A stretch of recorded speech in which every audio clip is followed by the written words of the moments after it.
আসসালামু আলাইকুম। Coconut oil BD থেকে চলে এলাম। আজকে হচ্ছে ডিসেম্বরের ৪ তারিখ ২০২৪। দেখতে পাচ্ছেন আমাদের যে কোল্ড প্রেস নারকেলের তেল, মানে আমরা কাঠের ঘানিতে যে নারকেলের তেলগুলা তৈরি করে থাকি সেইগুলা হচ্ছে জমে একদম দুধের মতো সাদা হয়ে গিয়েছে বা বরফের মতো দেখতে পাচ্ছেন। তো আমরা কিন্তু প্যাকেজ ২টা করে থাকি। একটা হচ্ছে আপনার প্লাস্টিকের বোতল, আর একটা হচ্ছে আপনার কাচের যে বোতল সেটি দেখতে পাচ্ছেন। এখানে লেবেল লাগাই নাই, তার কারণ হচ্ছে আমরা লেবেল ছাড়াই দিচ্ছি আপনাদেরকে। মানে আপনাদেরকে দিব যখন হবে তখন সুন্দর করে লেবেল লাগিয়ে দেবে, কিন্তু জাস্ট এখানে আপনাদেরকে শো করানোর জন্য মানে লেবেল লাগালে আপনারা দেখতে পারবেন না। তো আর এটা হচ্ছে 5 লিটারের বোতল।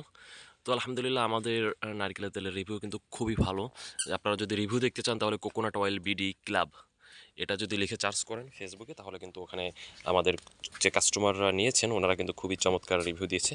একটু যদি কাছ থেকে দেখাই তাহলে হয়তো বুঝতে পারবেন। এটা বোঝা যাচ্ছে না, ক্লিয়ার আসলে বোঝা যাচ্ছে না। এখানে হয়ে যাচ্ছে। তুমি দুষ্টামি করতেছো কেন? আব্বু যাও, ওদিকে যাও, আব্বু সামনে যাও।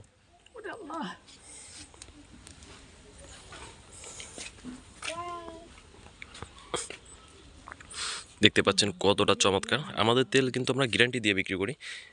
গ্যারান্টিটা এভাবে দিয়ে থাকি, যদি আপনার কাছে মনে হয় আমাদের নারকেলের তেলে কোনো কেমিক্যাল ফ্লেভার এগুলো মিক্স করা রয়েছে অথবা ফার্ম অয়েল মিক্স করা রয়েছে, তাহলেও কিন্তু আপনারা রিটার্ন করতে পারবেন। তার কারণ এটা কিন্তু আপনি খেতে পারবেন। এটা ছোট বাবু যারা রয়েছে শীতের সময় কিন্তু লোশনে অনেক ইউজ করে থাকে, তো লোশনের বিপরীতে কিন্তু আপনি নারকেলের তেলটা ব্যবহার করাইতে পারেন বাচ্চাদের, তাহলে কিন্তু খুবই ভালো থাকবে বাচ্চারা। তো যারা নিতে চাচ্ছেন স্ক্রিনে যে নাম্বার দেখতে পাচ্ছেন এই নাম্বার হচ্ছে কল করবেন। আর নতুন হলে কিন্তু অবশ্যই আমাদের চ্যানেলটি সাবস্ক্রাইব করে বেল বাটনটি অন করে দিবেন।